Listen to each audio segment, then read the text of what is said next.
Class 9 students, কার্য হয়ে গেছে। কাজ কাকে বলে আমরা জেনে গেছি। নেক্সট যেটা করব আরেকটা নতুন কনসেপ্ট, সেটা হচ্ছে সবাই সেই টার্মটার সঙ্গে যুক্ত, সেটা হচ্ছে ক্ষমতা। ক্ষমতা কি? খুব সাধারণভাবে বলি, একটা বেঞ্চ রয়েছে ক্লাসরুমে, এবার একটারও দুটো বেঞ্চ আছে একই রকম। দুজনকে বললো হ্যাঁ রে এটাকে ঠেলে ওই প্রান্তে নিয়ে যেত, দেওয়ালে ও প্রান্তে, তাহলে ঠেললে একটা কাজ হলো, বলের অভিমুখে সরণ হলো। একজন সেটাকে করলো 1 মিনিটে, একজন করলো 2 মিনিটে, আস্তে আস্তে করলো। তাহলে কার ক্ষমতা বেশি? যে 1 মিনিটে করেছে। তার মানে সেই যে ক্ষমতা কিছুই নয়, কার্য করার হারকে ক্ষমতা বলে। সিম্পল, কাজ করার হারকে ক্ষমতা বলে। ক্লিয়ার? তার মানে ক্ষমতা পি, কেন ইংরেজিতে এটাকে পাওয়ার বলে, তাই capital P is equal two কার্য ওয়ার্ক ডিভাইডেড বাই সময় টি। তাহলে কার্যকে সময় দিয়ে ভাগ করলে আমি কি পেয়ে যাব? ক্ষমতা পেয়ে যাব। যে যত কম সময়ে করবে তার মানে কার্যের মানটা তত, উপরে ভ্যালুটা তত বাড়বে, টোটাল পির পরিমাণ বাড়বে। তার মানে কি, যদি 1 সেকেন্ড দিয়ে কার্যকে ভাগ করি যা ভ্যালু পাবো, 2 সেকেন্ড দিয়ে করলে ভ্যালুটা আরো কম পাবো, ক্ষমতা আরো কমে যাবে। তাহলে কম সময়ে যত বেশি কার্য করব তার ক্ষমতা তত বেশি হবে। এইবার এই পাওয়ার বা ক্ষমতা যদি বলা হয় এটা কি রাশি, চোখ বন্ধ করে সবাই বলবে স্কেলার রাশি। বলবে কেন স্যার স্কেলার রাশি? তার কারণ হচ্ছে ক্ষমতা ইজ ইকুয়াল টু কার্য। কার্যটা কি রাশি? স্কেলার, স্কেলার রাশি। তাকে যদি সময় দিয়ে ভাগ করি, ন্যাচারালি ক্ষমতাও কি পেলাম? ক্ষমতাও হচ্ছে স্কেলার রাশি। দ্বিমত হওয়ার কোনো জায়গা নেই। তাহলে এটাও কি রাশি? এটা হচ্ছে স্কেলার রাশি। এইবার এই ক্ষমতাকে শুধুমাত্র ওয়ার্ক বাই টাইম, এটা ছাড়াও কি অন্যভাবে আমরা এটাকে প্রকাশ করতে পারি? দেখা যাক তো। তাহলে ক্ষমতা is equal to work by time, কার্য বাই সময়। কার্য মানে কি? ফোর্স ইনটু ডিসপ্লেসমেন্ট, বল গুণিত সরণ বাই টাইম। এইবার দেখো সরণ বাই টাইম মানে কি? F into V. ভি মানে কি? বেগ, তাই তো? তার মানে সরণ বাই সময় মানে বেগ, তার মানে বল গুণিত বেগ। তাহলে ক্ষমতা মানে হচ্ছে বল গুণিত বেগ। এইভাবেও আমরা প্রকাশ করতে পারি। হয়ে গেল। এইবার চলে আসি একক, ইউনিট।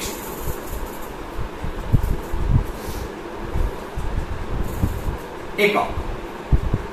তাহলে সিজিএস এ কি হবে? বলে যে কেউ পারবে। কেন? কেননা সিজিএস এ আমি তো জানি যে কার্য বাই সময়। তাহলে কার্য সিজিএস একক কি? আর বাই কি? সময়। ঠিক। এবার আর বাই সময়, আমি যদি আরটাকে ভেঙে নিই, তাহলে আর বাই সময়, তার মানে আর বাই সময়কে কি করব? সেকেন্ড। সিজিএস পদ্ধতিতে ক্ষমতার একক আর কার্যের একক পার সেকেন্ড। এবার আর মানে কি? ডাইন সেমি পার সেকেন্ড। এটা কেন লিখলাম? দরকার আছে। আর এসআই পদ্ধতিতে কি হলো? এসআই পদ্ধতিতে জুল পার সেকেন্ড বা নিউটন মিটার পার সেকেন্ড। তাহলে ভালো করে লিখে, নিউটন মিটার পার সেকেন্ড। তাহলে এই দুটো লিখলাম কেন? ডেফিনেশনের জন্য, সংজ্ঞার জন্য। যদি বলা হয় সিজিএস পদ্ধতিতে ক্ষমতার একক আর্ক পার সেকেন্ড, তার মানেটা কি? তার মানে যেমন কার্যে বলেছিলাম তেমনি শুধু সেকেন্ডে, সময়টা এখানে চলে এসেছে। বলে 1 সেকেন্ডে 1 ডাইন বল প্রয়োগ করে যদি 1 সেমি সরণ ঘটে, তার মানে কি? আর্ক পার সেকেন্ড, 1 আর্ক পার সেকেন্ড মানে এটা কি? 1 সেকেন্ডে কাজ করেছি কতটা? আমি ফোর্স অ্যাপ্লাই করেছি 1 ডাইন, তাহলে সরণ হয়েছে কত? 1 সেমি। সেটাই হচ্ছে 1 per second. 1 newton metre per second মানে কি, বা জুল পার সেকেন্ড মানে কি? 1 জুল পার সেকেন্ড মানে ক্ষমতা মানে হচ্ছে 1 সেকেন্ডে 1 নিউটন ফোর্স অ্যাপ্লাই করে 1 মিটার সরণ হয়েছে। খালি এখানে সেকেন্ড, তার আগে যা কার্যে পড়েছিলাম সবই এক। ঠিক আছে, এইগুলো হচ্ছে এর পরম একক। কি একক? পরম একক। এর ভেতরে এই যে এসআই জুল পার সেকেন্ড, এইটাকে আমরা একটা ব্যবহারিক একক একটা কাজে লাগিয়ে থাকি। ঠিক আছে না? ব্যবহারিক একক। সবাই নাম শুনেছো ওয়াট, ইংরেজিতে WATT। Watt is nothing joule per second. বাল্বের গায়ে লেখা আছে দেখবে এত ওয়াটের বাল্ব, তার মানে সেখানে সে শক্তি খরচ করেছে কত, কি হারে? জুল পার সেকেন্ড হারে। যত ওয়াট তত জুল পার সেকেন্ড। ঠিক আছে না? এটা তো একটা নতুন জিনিস শিখলে না। বাল্বে ওয়াট লেখা আছে মানে কি? লেখা আছে 40 ওয়াট, বাল্বে গায়ে লেখা আছে 40 ওয়াট। তারপরে কতটা সে খরচ করেছে, কতটা কাজ করেছে? 1 সেকেন্ডে 40 জুল। ঠিক আছে, তাহলে এই যে ব্যবহারিক, তাহলে এরকম সময় পরীক্ষায় দেয় যে ক্ষমতার ব্যবহারিক একক কি? ওয়াট।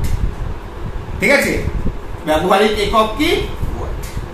ক্ষমতার আর একটি একক, যদিও সেই সিস্টেমটা আমাদের এখানে চলে না, কিন্তু বিভিন্ন মেশিনারিজ বড় বড় মেশিনে আছে, সেটা হচ্ছে হর্স পাওয়ার, অশ্ব ক্ষমতা। অশ্ব ক্ষমতাটা কি? এটা অ্যাকচুয়ালি FPS পদ্ধতি থেকে এসেছে। এই হর্স পাওয়ারের কনসেপ্ট প্রথমে ইংল্যান্ডে জেনারেট হয়। ঠিক আছে, ইংল্যান্ড থেকে এটা এসেছে। হর্স ক্ষমতা মানে ঘোড়ার ক্ষমতা। একটা ঘোড়ার ক্ষমতার সঙ্গে তুলনা করা হয়েছিল।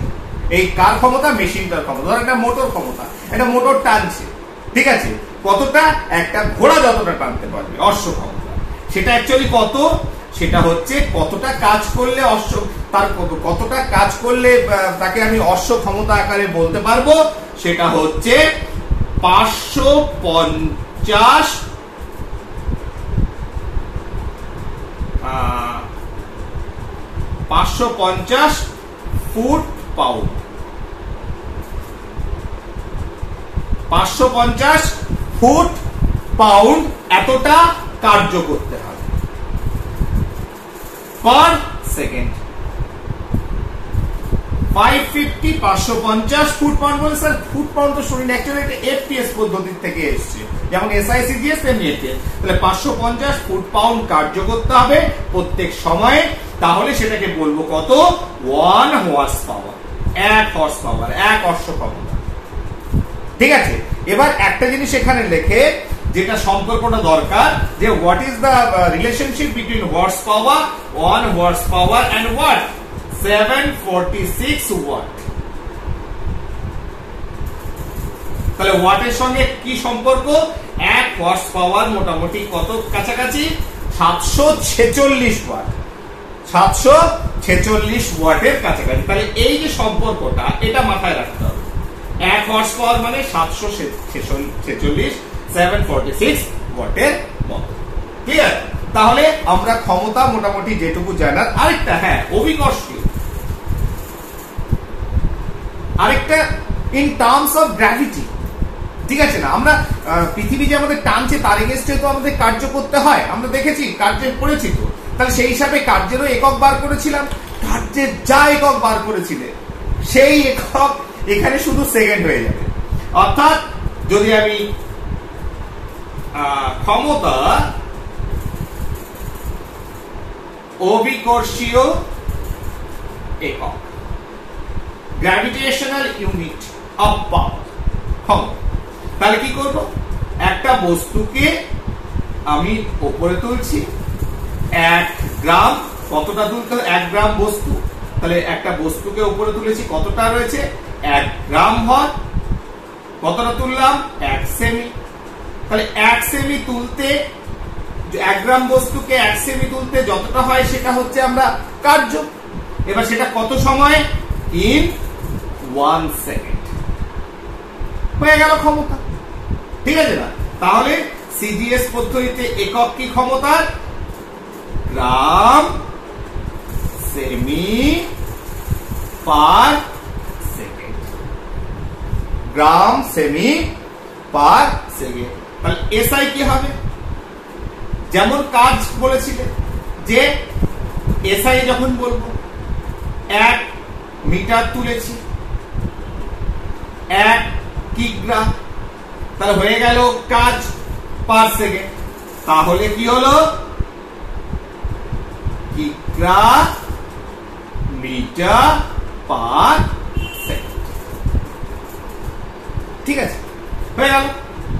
তাহলে এই হয়ে গেল তৌবিকর্ষী একক পড়ে নিলাম ক্ষমতার, হয়ে গেল। নেক্সট যে কনসেপ্টটা আমাদের আসবে, যে জিনিসটা নিয়ে আমি পড়বো, যে কাজ বলে তো চেঁচাচ্ছি, যে কাজ, আরে কাজটা করলাম কেন? কার্য যে করছি, ঠিক আছে না?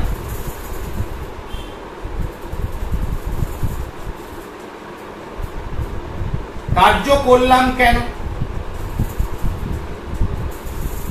মানে কেন কাজটা করলাম? একটা অতি দুর্বল, অনেকদিন জ্বরে ভুগছে, ভাইরাল ফিভার, তাকে বলেছো বেস্ট হেলথে, সে করতে পারবে না। তাহলে তোমার ভেতর কাজ করার একটা কি চাই? সামর্থ্য। তার বহিঃপ্রকাশ কি করে ঘটে? তাহলে আমার ভেতরে কি আছে আর তুমি দেখে বুঝতে পারছো? ঠিক আছে, দেখে সবসময় বোঝা যায় না। তাহলে এই যে কাজ করার যে ভিতরে সামর্থ্য রয়েছে, অ্যাবিলিটি টু ডু ওয়ার্ক, ঠিক আছে না, এইটাকে আমরা বলছি কি? যে কাজ করার সামর্থ্য। কতটা কাজ করলাম, সেকেন্ডে কতটা করলাম, সেটা ক্ষমতা। কাজ কতটা করলাম, কতটা, কারণ ঠিক আছে, এই কাজ করার সামর্থ্যকে বলা হয় শক্তি, যেটা নিয়ে আজকে পড়ব এনার্জি। এনার্জি, ঠিক আছে। তাই কাজ করার যে সামর্থ্য, তাকেই বলা হচ্ছে শক্তি। এইবার এই যে শক্তি, শক্তি সম্পর্কে তোমরা জানো যে কাজ করার সামর্থ্য বিভিন্ন রূপে আমরা শক্তি দেখতে পাই। কোন বিক্রিয়ায় রাসায়নিক শক্তি, this is the different form, আমরা নাম শুনে এসেছি। যান্ত্রিক শক্তি, ঠিক আছে না? তারপরে তোমাদের তাপ শক্তি, পারমাণবিক শক্তি, সৌর শক্তি, বিভিন্ন ফর্মে শক্তি রয়েছে। তা আজকে যেটা আমরা হিউম্যান বিং বা যে কোনো যন্ত্র করে থাকি, যেটা ইম্পর্টেন্ট পার্ট শক্তি, সেটা যে মেকানিক্যাল এনার্জি বা যান্ত্রিক শক্তি। ঠিক আছে, এইটাই আমরা করব যে যান্ত্রিক শক্তি। শক্তি কি জিনিস? কাজ করার সামর্থ্য। তাহলে কাজ করার যখন সামর্থ্য বলছি, তাহলে শক্তি যদি হয় কাজ করার সামর্থ্য, তাহলে এটা যদি হয়ে থাকে, তাহলে শক্তির একক কি হলো? শক্তির একক তাহলে কার্যের একক, ঠিক না? তার মানে ডাইমেনশনালি মানে যদি মাত্রা বলো, যাই বলো না কেন, ডাইমেনশনালি শক্তিও যা, কার্য তা, ঠিক আছে না? তার মানে কাজ করার সামর্থ্য যদি শক্তি হয়, তাহলে শক্তিটা দিয়েই তো বুঝতে পারি যে কার কত সামর্থ্য আছে। তার বহিঃপ্রকাশ ঘটেছে কিসের মাধ্যমে? শক্তির মাধ্যমে। তার মানে আলাদা করে শক্তি আর কার্যের একক হবে কি করে? হাও? তার মানে সেটা যদি না হয়, কার্যের যা একক, অর্থাৎ কার্যের ক্ষেত্রে যেমন আমরা আর এবং জুল, সিজিএসএ আর, শক্তিরও সিজিএসএ আর একক, ওরও জুল, শক্তিরও জুল, হবে না কেন? দুটোতে একই জিনিস, কিন্তু এটা হচ্ছে সেই যে কাজটা করলাম তার সামর্থ্য, ঠিক আছে, আর কিছুই না। ওটাও স্কেলার, এটাও স্কেলার, সবকিছু এক। এবার এই শক্তিটা যেটা নিয়ে আমরা পড়বো সেটা হচ্ছে যান্ত্রিক শক্তি। ঠিক আছে, অর্থাৎ কোন যান্ত্রিক কার্য, তাহলে আমরা যেগুলো কাজ করে থাকি সবই যান্ত্রিক কার্য। যে কোনো যান্ত্রিক কার্য করার সামর্থ্যকে যান্ত্রিক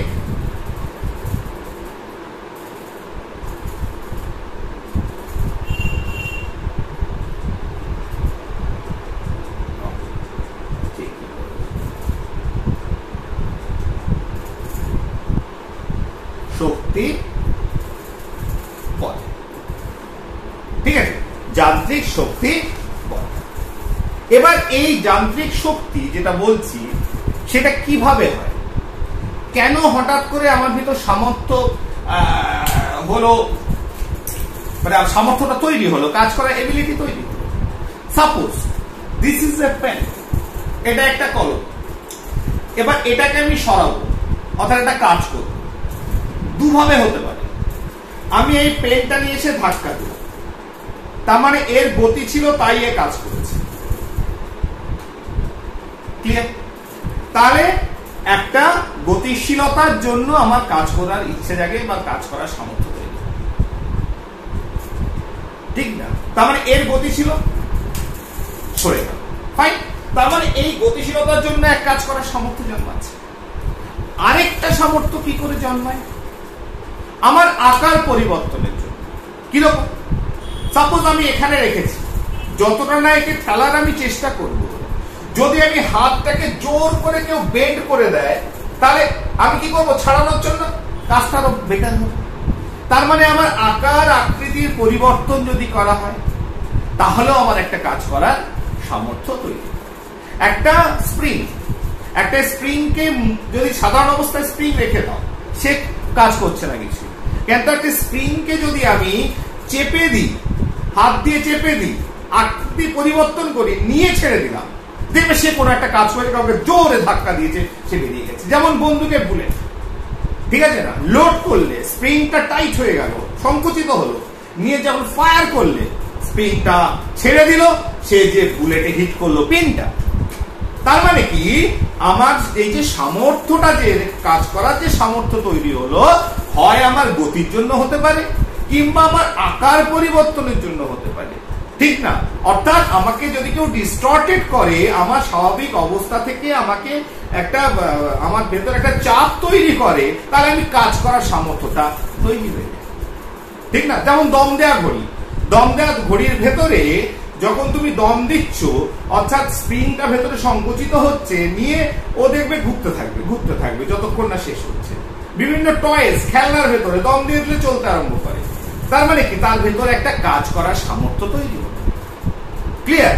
আবার অবস্থার পরিবর্তন যদি বোঝায়, যে দেখো সাপোজ ধরো আমি এখানে একটা পেন রেখেছি, এবার অবস্থাটা সবসময় আমাদের ভূপৃষ্ঠের সঙ্গে তুলনা করে করা হয়। তা ভূপৃষ্ঠের সঙ্গে ধরো একটা পেন আছে, ফাইন, কোনো কাজ করছে না, কিন্তু যখনই তাকে অবস্থা, অর্থাৎ পৃথিবী পৃষ্ঠ থেকে, ভূপৃষ্ঠ থেকে ওপরে তুলবে, তখনই কি হবে, এ কোনো একটা কাজ করার সামর্থ্য লাভ করবে। তার মানে নর্মাল গ্রাউন্ডেড নেই, তাকে ওপরে রেখেছে, সে চাইবে নিচের দিকে আসতে, কারণ পৃথিবী তাকে আছে। ফলে সে কি করলো, ছেড়ে দিলেই ওপর থেকে নিচে পড়লো। অর্থাৎ সে কোনো না কোনো কাজ করার সামর্থ্য তার ভিতর তৈরি। তাহলে যান্ত্রিক শক্তি, যেটা যান্ত্রিক কার্য করার যে সামর্থ্য, সেটা কিভাবে হতে পারে, এই সামর্থ্যটা কিভাবে তৈরি হতে পারে? এক হচ্ছে অবস্থার পরিবর্তন, দুই হচ্ছে আকৃতির পরিবর্তন,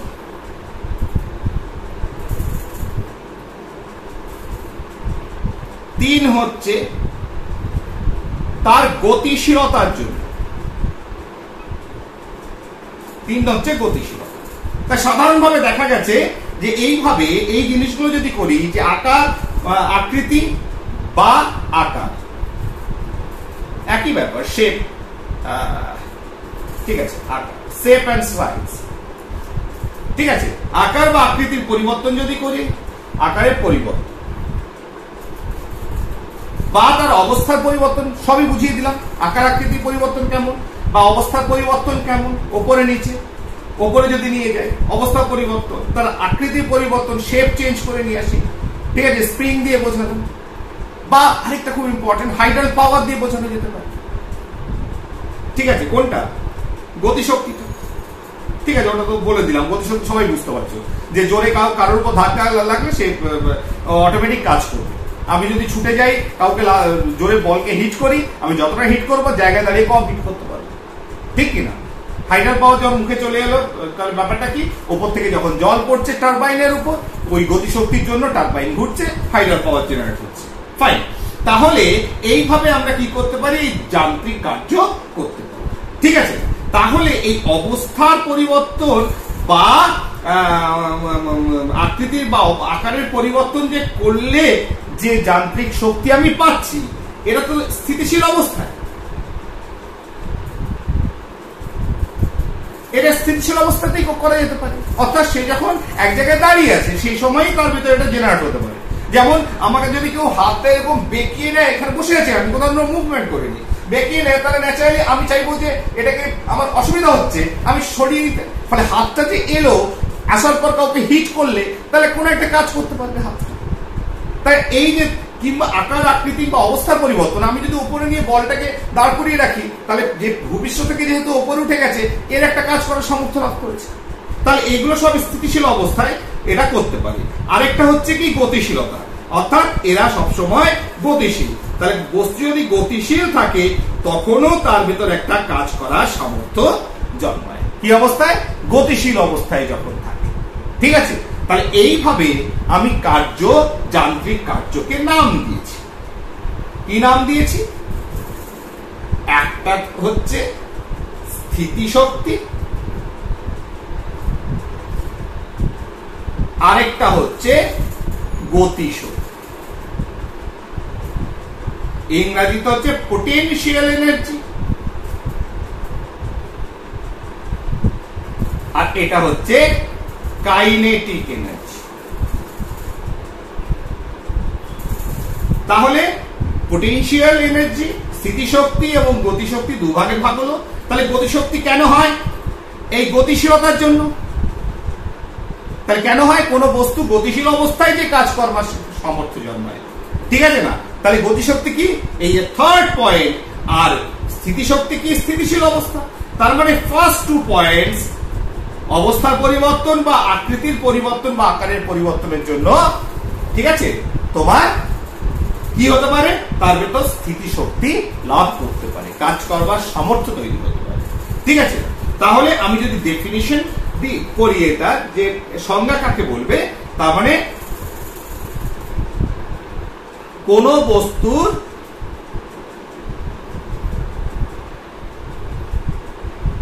গতিশীলতার জন্য তার মধ্যে যে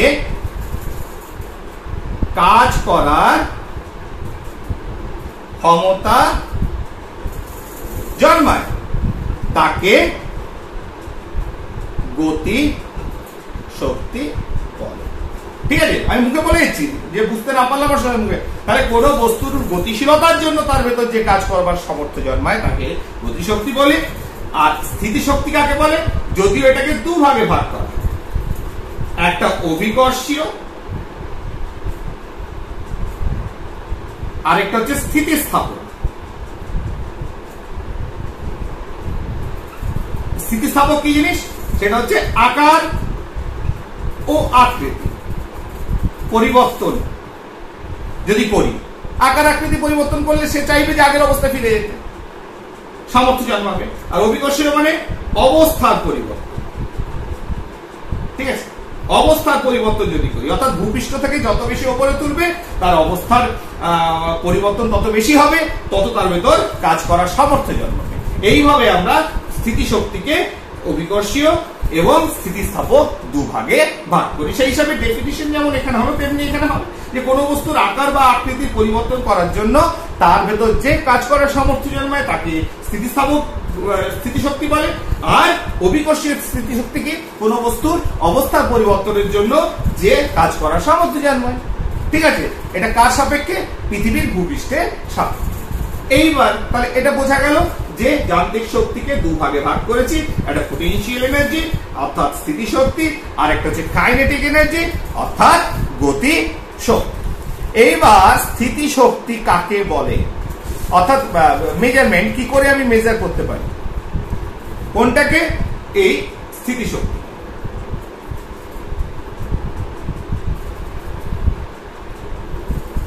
ঠিক আছে, স্থিতি শক্তি। সাপোজ একটা বস্তুকে, দিস ইজ এ অবজেক্ট, ভর কত? m, ঠিক আছে, তাহলে এটাকে কতটা অভিকর্ষজ বল দ্বারা টানছে? এর উপর কি অভিকর্ষীয় ত্বরণ কাজ করছে? g। তাহলে এই টানটা কতটা টান দিল? m into g। তাহলে m ইন্টু g হচ্ছে ভার।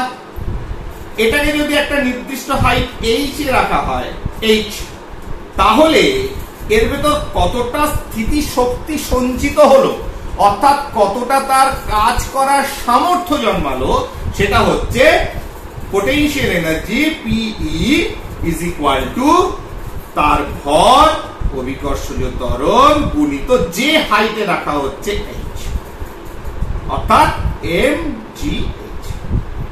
তাহলে অবস্থার প্রেক্ষাপটে, অবস্থা সাপেক্ষে যে স্থিতি শক্তিকে যে মাপা হয়, সেটা কিভাবে মাপে? আমি বস্তুর ভর গুণিত অভিকর্ষজ ত্বরণ গুণিত হচ্ছে যে উচ্চতায় বস্তুটা রাখা হয়েছে। অর্থাৎ as the height increases, যত বেশি হাইট বাড়বে তত কি হবে? পোটেনশিয়াল এনার্জি স্থিতি শক্তির মান তত বাড়বে। তাহলে উচ্চতা যত বাড়বে স্থিতি শক্তির মানও কিন্তু তত বাড়তে থাকবে। ক্লিয়ার? এইবার পোটেনশিয়াল এনার্জি কি নেগেটিভ হতে পারে?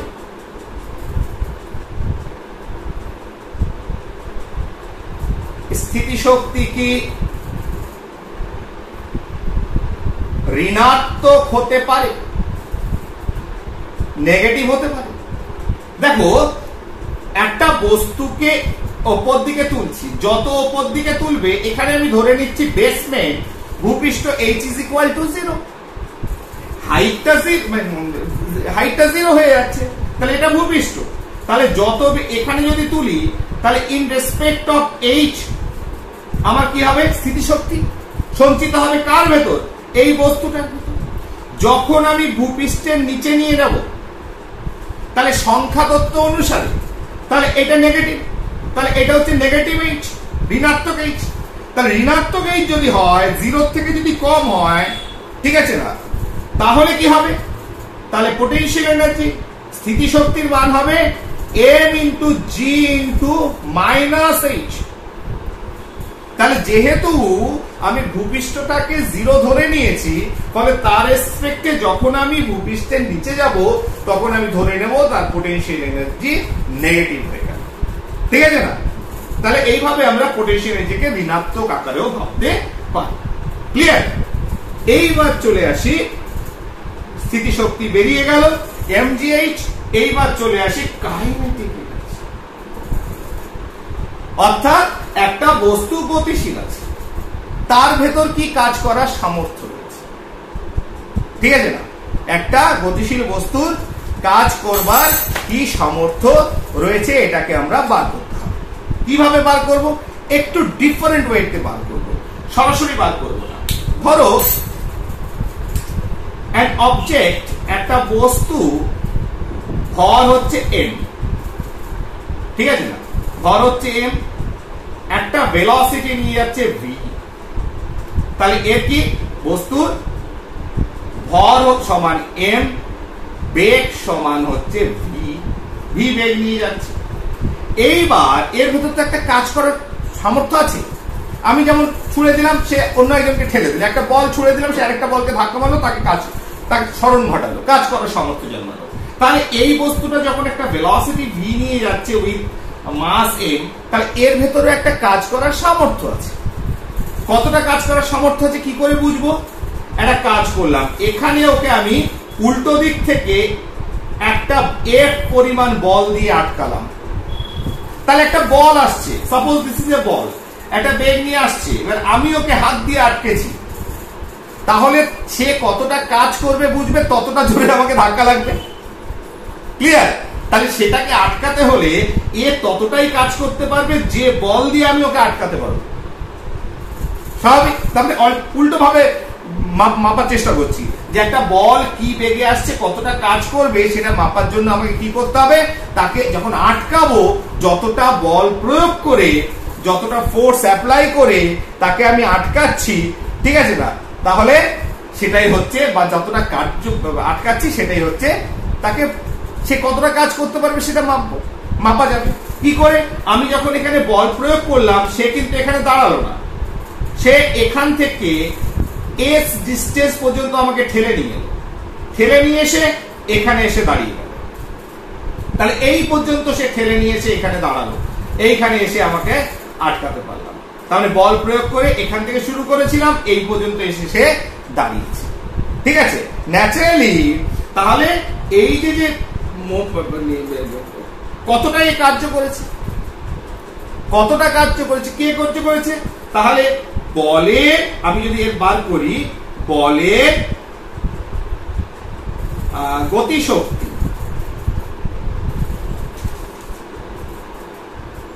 সমান কতটা ফোর্স আমি অ্যাপ্লাই করেছিলাম। ঠিক আছে? তার মানে কতটা কার্য করেছি, এফ পরিমাণ। কতটা সরণ ঠেলে নিয়ে এসছে, এস পরিমাণ। ঠিক আছে? তাহলে এফ পরিমাণ বল প্রয়োগ করেছি, সে আমাকে কি হয়েছে, কে বল প্রয়োগ করেছি, আমি। কার এগেইনস্টে? বলের এগেইনস্টে। তাহলে বল কতটা গতি শক্তিতে ছিল যে ওকে আমি আটকাতে পেরেছি, বলবে এখানে আমি আটকাতে পারিনি, বল অ্যাপ্লাই করে সে আমাকে এতটা ঠেলে নিয়ে এসছে, তাই এতটাই পরিমাণ সে কার্য করেছে। কে কার্য করেছে? বলটা। ঠিক আছে? তাহলে যে কার্যটা করলো, এফ ইকুয়াল টু কি জানি, এম ইন্টু এ ইন্টু এস। এবার এস টাকে আমি বার করব। এবার এস গতীয় সমীকরণ যেটা জানি আমরা, সেটা হচ্ছে V is equal to U plus A T. কি বলবে স্যার, এখানে ভি হচ্ছে অন্তিম বেগ, ইউ হচ্ছে প্রাথমিক বেগ, কিন্তু এখানে তো এস নেই। ঠিক আছে? এখানে এস আছে? নেই। তাহলে কি করা যায়? আমরা তৃতীয় গতি সমীকরণ ভি স্কয়ার সমান ইউ স্কয়ার প্লাস 2s, এই সমীকরণটায় আমি ভি কেও পাবো, ইউ কেও পাবো, 2s কেও পাবো। তাহলে সেইটাই যদি আমি এখানে অ্যাপ্লাই করি, কিভাবে? আমরা তৃতীয় গতি সমীকরণে কি জানি, V square is equal to U square plus 2as। এইবার এখানে প্রাথমিক বেগ ছিল, প্রাথমিক বেগ যেটা ছিল ইউ, তাহলে এই এর রেসপেক্টে বলি, এই সমীকরণের রেসপেক্টে প্রথমে একটা বেগ ছিল বলে, এখানে যখন গেল তখন তার কি কোনো বেগ থাকলো না, অন্তিম বেগটা 0 হয়ে গেল, কারণ কি বলটা থেমে গেল, সমান ইউ স্কয়ার প্লাস 2s। এইবার দেখো, আমরা জানি কি যে এখানে বলটা যে বেগ নিয়েছিল, বেগটা কমে গেল, অর্থাৎ মন্দন হলো, অর্থাৎ এটা তো ত্বরণের রেসপেক্টে সমীকরণটা, তার মানে এটা এখানে মাইনাস এ, কেন?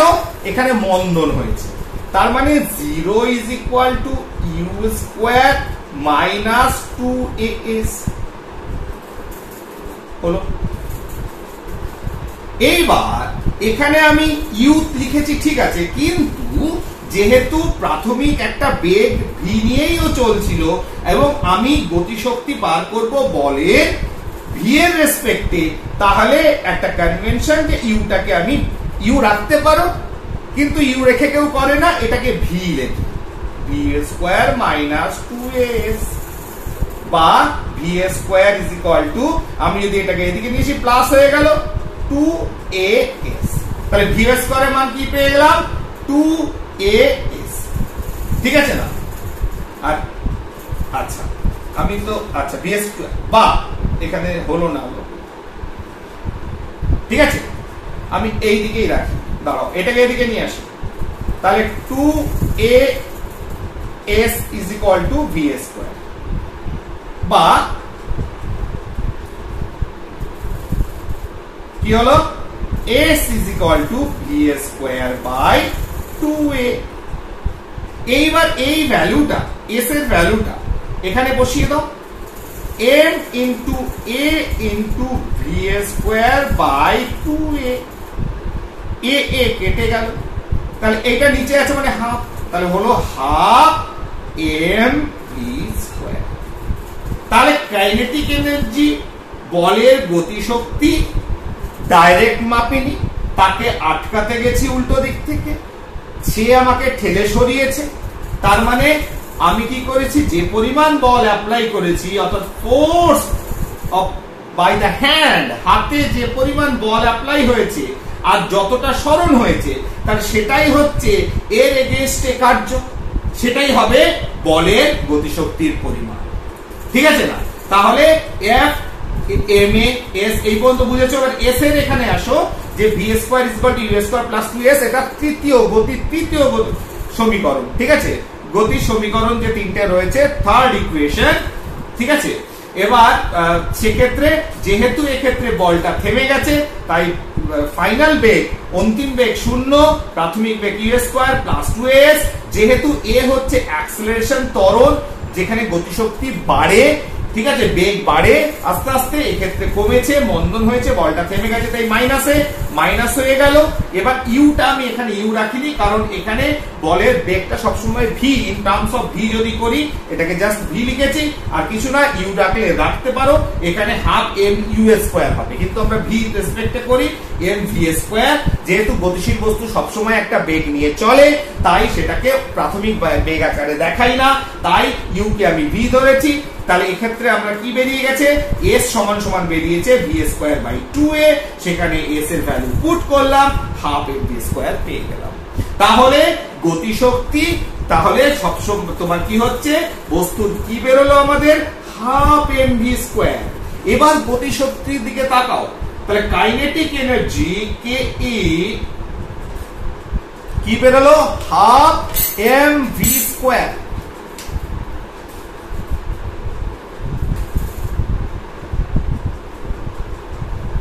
কাইনেটিক এনার্জি বেরোলো হচ্ছে হাফ এম ভি স্কয়ার। ঠিক আছে, এইবার বলো তো গতিশক্তি ঋণাত্মক হতে পারে কি? নো, না। তার কারণ মাস ঋণাত্মক হবে না, আর ভেলোসিটি স্কোয়ারে আছে, অর্থাৎ নেগেটিভ যদি হয়ও, তাহলে তার স্কোয়ার করলে, বর্গ করলে পজিটিভ হয়ে যায়। মাস ক্যান নট বি নেগেটিভ, অর্থাৎ গতিশক্তি যদি হাফ এম ভি স্কোয়ার হয়, তাহলে ভরটা নেগেটিভ হয় না, অলওয়েজ পজিটিভ। বেগটা যেহেতু একটা স্কোয়ার, অর্থাৎ বর্গ রয়েছে, অতএব ওখানে নেগেটিভের ব্যাপারই নেই, নেগেটিভের বর্গ পজিটিভ, পজিটিভের বর্গ পজিটিভ। তার মানে তাহলে গতিশক্তি সবসময় পজিটিভ, ধনাত্মক। ক্লিয়ার? এইবার যদি বলা হয় যে ডিফারেন্স বিটুইন গতিশক্তি আর স্থিতিশক্তি, স্থিতিশক্তি আর গতিশক্তির ভিতর পার্থক্য বলো। ঠিক আছে না? তাহলে গতিশক্তি আমি মুখে বলে যাচ্ছি, সবটা লেখা হবে না, সময় নেই, কারণ আজকে এই ক্লাসে শেষ করতে হবে না।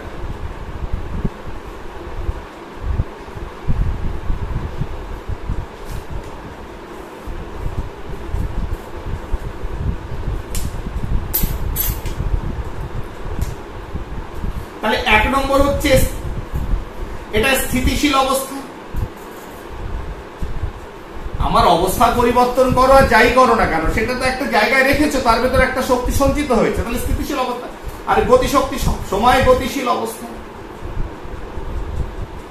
আচ্ছা, গতিশীল অবস্থায় কি হতে পারে, একটা গতিশীল বস্তু যাচ্ছে, তাহলে একটা স্প্রিং কে বেঁকিয়ে তাকেও তো তুমি গতিশীল করে দিতে পারো। তার ভিতর গতিশক্তিও থাকছে, আবার তাকে বেঁকিয়ে রেখেছো, সে কাউকে হিট করতে পারে।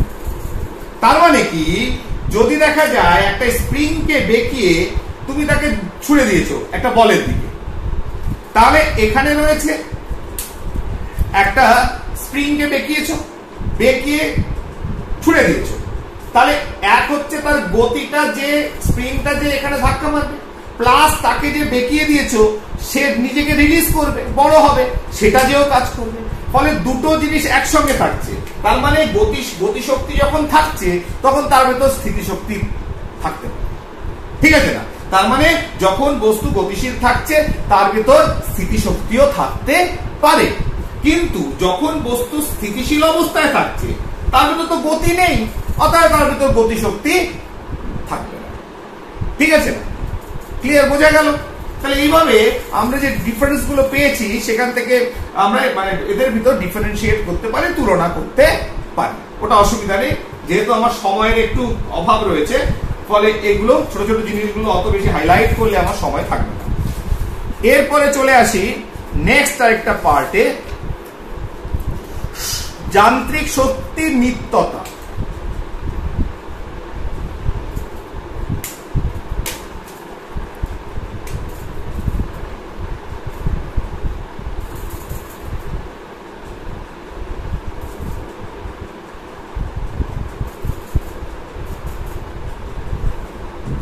যান্ত্রিক শক্তির নিত্য, অর্থাৎ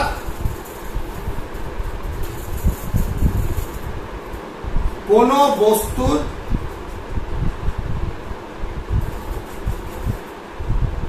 যান্ত্রিক শক্তি সর্বদা স্থির থাকে। কোন বস্তুর যান্ত্রিক শক্তি সর্বদা স্থির। এবার যান্ত্রিক শক্তি কি? দেখো, যান্ত্রিক শক্তি দু ধরনের, প্রথমেই বলে নিচ্ছি। যান্ত্রিক শক্তি ই কে আমরা প্রকাশ করি ইপি প্লাস ই কে। তাহলে মোট যান্ত্রিক শক্তি, তাহলে যান্ত্রিক শক্তি যে দুটো ফর্ম দেখলাম, একটা হচ্ছে স্থিতিশক্তি আর একটা গতিশক্তি। তাহলে সেই স্থিতিশক্তি পোটেনশিয়াল এনার্জি, এটা যেহেতু ইংরেজিতে পি দিয়ে, তাই ইপি, এটা কি স্থিতিশক্তি প্লাস গতিশক্তি। তাহলে যান্ত্রিক শক্তি মানে কি? স্থিতিশক্তি প্লাস গতিশক্তি। এইবার যান্ত্রিক শক্তির নিত্যতা মানে যান্ত্রিক শক্তি অর্থাৎ স্থিতিশক্তি এবং গতিশক্তির যে যোগফল, তাহলে ইপি প্লাস ইকে, এই দুটো অলওয়েজ স্থির, সবসময় একই। The value of the addition অর্থাৎ এর যোগফল, সাম ভ্যালু অফ দ্য সাম, অর্থাৎ মোট যান্ত্রিক শক্তি সবসময় একই থাকবে, সেটাকে দেখাতে হবে। দেখাও, লেটস ট্রাই, চেষ্টা করি। ধরো সাপোজ এখান থেকে করি নাকি, হ্যাঁ, এটা ভূপৃষ্ঠ, ভূপৃষ্ঠ থেকে একটা বস্তুকে ওপরে তুলেছ at position A, at position কত A, তাহলে এর হাইটটা কত h। তাহলে যখন A পজিশনে আছে, A পজিশন বা অবস্থা, এই অবস্থায় দেখো, তাহলে একটা এর জন্য করি, একটা বির জন্য করি, একটা সি অবস্থা করি, সি পজিশন, বি পজিশন। এবার এই তিনটে পজিশনে দেখে নি, তাহলে বি ধরো দিস সাইড, সি ধরো দিস, এ বি সি, আর এ বি ধরো এর ভিতর পার্থক্য হচ্ছে ডি, ঠিক আছে? তার মানে একটা বলকে উপরে তুললাম, এ অবস্থায় তার ভিতর মোট যান্ত্রিক শক্তি কত? যখন তাকে নামিয়ে এনে বি অবস্থায় অর্থাৎ ডি পরিমাণ ডি পর্যন্ত নামিয়ে এনে এই ডিসটেন্স নামিয়ে এনে বি তে রাখলাম, তার ভেতর যান্ত্রিক শক্তি কত? আর একটা পজিশন ধরলাম সি, যখন গ্রাউন্ডের সঙ্গে রাখলাম তার ভেতর মোট যান্ত্রিক শক্তি কত? যদি আমরা দেখতে পারি এ বি সি তিনটে পজিশন, একটা এ পজিশন একটা বি পজিশন, তাহলে মোট হাইট এইচ হাইটে একটা এ কে রাখলাম, আরেকটা বি হাইট, তার মানে এইচ মাইনাস ডি হাইটে বি কে রাখলাম, আরেকটা C heightless H is equal to 0। তিনটে হাইটে, তাহলে তিনটে হাইটে যখন রাখবো সবার value, the value of total mechanical energy same or different. ঠিক আছে, এটাকে আমরা দেখে নিই। দাঁড়াও, তোমাদের ডি দিয়ে করেছি তো, দেখি। হ্যাঁ, ওকে। এইবার দেখো এ পজিশন এ, তাহলে পজিশন এ তে দেখো ই ইজ ইকুয়াল টু, একটু ছোট করে লিখছি না, ধরবে না, E is equal to EP plus E K kinetic. আচ্ছা, এখানে যখন স্থির অবস্থায় উপরে এ পজিশনে রেখেছো তখন তো সে স্থির, তার মানে কাইনেটিক এনার্জি কি? শূন্য, গতিশক্তি শূন্য, তাহলে দেখো 0। তাহলে পোটেনশিয়াল এনার্জি কি হবে? পোটেনশিয়াল এনার্জি কি হবে? ভর হচ্ছে এম, এটা ভর কত? এম, এম ধরে নিয়েছি ভর, গ্র্যাভিটেশন জি, আর কত হাইটে আছে? এইচ, সমান এম জি এইচ। তাহলে মোট যান্ত্রিক শক্তি কত বেরোলো? M G H. কারণ যেটা পোটেনশিয়াল এনার্জি সেটাই, কারণ উপরে এ পজিশনে রেখে এখানে শুধু স্থিতি শক্তি রয়েছে, যান্ত্রিক শক্তি, গতি শক্তি নেই, শূন্য। এইবার ওখান থেকে ছেড়ে দিয়েছো বি পজিশনে রেখেছো, ঠিক আছে। এইবার এক পজিশন বি, তাহলে এনার্জি সমান কি? ইউজ অ্যানাদার পেন, ভালো হবে দেখতে।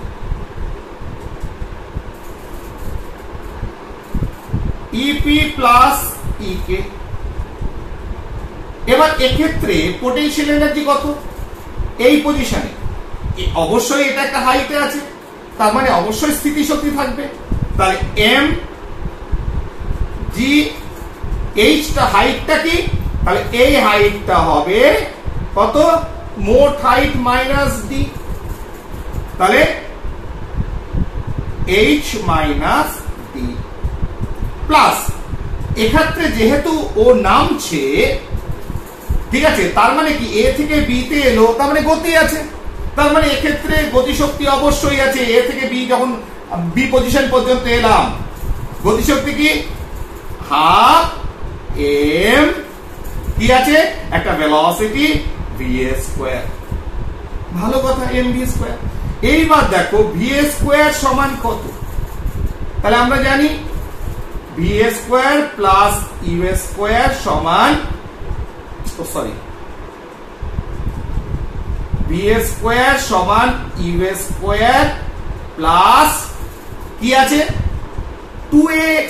তাহলে 2, এখানে তো এ মানে কি? এখানে হচ্ছে জি, পৃথিবীতে অভিকর্ষজ ত্বরণ কাজ করছে জি, আর কতটা হাইট নেমেছে? কতটা হাইট নেমেছে?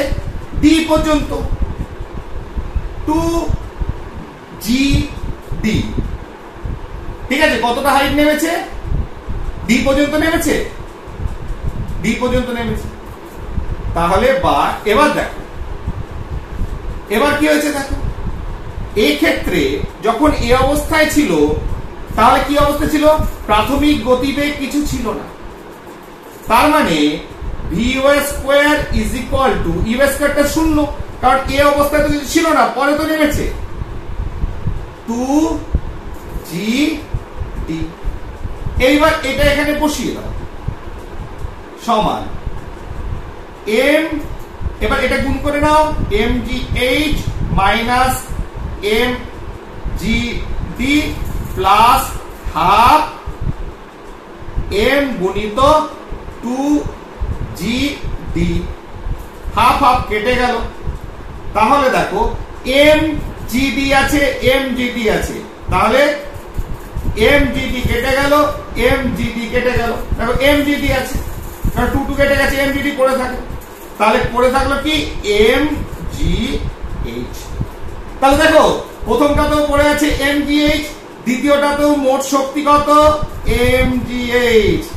তাহলে দেখো, তাহলে এ পজিশনে মোট শক্তি mgh, বি পজিশনে মোট শক্তি mgh। এবার সি পজিশনে আসি, পজিশন সি, পজিশন সি তে দেখো, সি পজিশনে দেখো এখানে যখন এসছে তাহলে মোট E is equal to EP plus EK. এবার দেখো এখানে যখন সি পজিশনে আসছে এইচ সমান সমান 0, 0 হাইটে, তার মানে ইপিটা 0 প্লাস হাফ এমভি স্কয়ার। এর গতিশক্তির জন্য এটা পেয়েছে। এবার গতিশক্তিটা বার করে নাও, ভি স্কয়ার সমান ইউ স্কয়ার প্লাস 2g, কতটা হাইট এসছে এই পর্যন্ত আসতে উপর থেকে h, ঠিক আছে না? তাহলে ভি স্কয়ার সমান ইউ স্কয়ার 0 হলে 0 প্লাস 2gh, এখানে বসিয়ে দাও, half m into V square মান হচ্ছে 2gh, কেটে গেল, তাহলে mgh। দেখো দেখতে পাচ্ছ, তাহলে e ইজ ইকুয়াল টু এটা 0, half mv square, V square সমান ইউ স্কয়ার প্লাস 2g, এর জায়গায় g লিখলাম। আর কত হাইট এসছে মোট a থেকে c পর্যন্ত h পরিমাণ, তাহলে ভি স্কয়ার সমান 2gh, ভি স্কয়ারের মান বসিয়ে দাও 2gh, 2 কেটে গেল mgh। তাহলে দেখো সি পজিশনেও কি হলো mgh। তাহলে দেখো ভরের নিত্যতা সূত্র মেনে চললো। এ পজিশনেও তোমার একটা বস্তুকে উপরে তুলেছে এ পজিশন, সেখানেও মোট শক্তি mgh, বি পজিশনে এসছে সেখানেও mgh, সি পজিশনেও এসছে সেখানেও মোট যান্ত্রিক শক্তি mgh। তাহলে আমরা যে কোনো পজিশন থেকে উপরে নিয়ে আসি, সেটা একটা স্টেপ কেন 50টা স্টেপে নিয়ে এসো, প্রত্যেকটা স্টেপে যান্ত্রিক শক্তি এক থাকবে। মোট যান্ত্রিক শক্তি অর্থাৎ যেটা গতিশক্তি এবং স্থিতি শক্তির যোগফল, সেই যোগফলটা একই থাকবে, অর্থাৎ ভরের শক্তির নিত্যতা সূত্র মেনে চলবে। তাই এক্সপেরিমেন্টটা কিসের ক্ষেত্রে করলাম? পতনশীল বস্তুর ক্ষেত্রে। তাহলে এক্সপেরিমেন্টে কিসে করেছি? পতনশীল বস্তুর ক্ষেত্রে।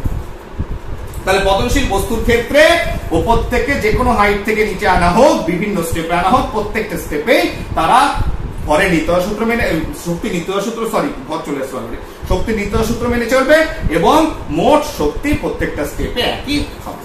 তাহলে এখানেই আমরা কার্য ক্ষমতা শক্তি, এখানে এই চ্যাপ্টারটা শেষ করছি। Thank you.